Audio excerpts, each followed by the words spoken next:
नमस्कार, आपण पाहताय कोकण वार्ता न्यूज. कोकण वार्ता न्यूज मध्ये आपलं सर्वांचं स्वागत. पाहुयात बातमी सविस्तरपणे.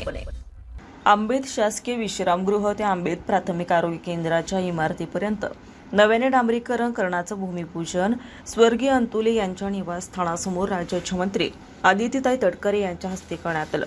नारळ फोडून आज 1 वर्ष उलटून गेला. नव्याने डांबरीकरण होणार असल्याचं समजलं.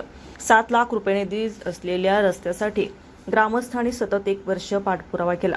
या विषयाला कंटाळून एका समाजसेवकाने वयोवृद्ध नागरिकांची कल पाहताच अंतुले समाधीकडे जाणाऱ्या रस्त्यावर किमान 70 ते 80 मीटरपेक्षा जास्त कॉन्क्रीट रस्ता तयार केला. ही बाब शासनाला खरंच लाजिरवाणी आहे. आज या रस्त्याचं काम सुरू झाले आहे आणि समजले की रस्ता सेमी ग्राउंडिंग होत आहे. अतिशय खड्डे आणि माती असलेल्या ठिकाणी थेट खडी टाकून सेमी ग्राउंडिंगचे काम सुरू करण्यात आले. संबंधित ठेकेदार उपस्थित नाहीत. साईट अभियंता जेवणात मग्न आणि इथे सुरू आहे अतिशय निकृष्ट दर्जाचं काम. रस्त्याच्या बेसवर स्वच्छता करून चांगल्या प्रकारे डांबर शिरकाव करण्याची गरज असताना थेट खडी टाकून रोलिंग करण्याचं काम संबंधित कामगार ठेकेदारांच्या आदेशानुसार करत आहे.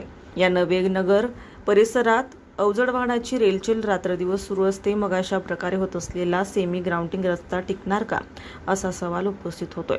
ब्युरो रिपोर्ट, कोकण वार्ता न्यूज, आंबेत. ताज्या बातम्या आणि नवनवीन घडामोडी पाहण्यासाठी आजच आमच्या कोकण वार्ता न्यूज चॅनलला लाईक करा, सबस्क्राईब करा आणि बेल आयकॉन प्रेस करा आणि पाहत रहा कोकण वार्ता न्यूज.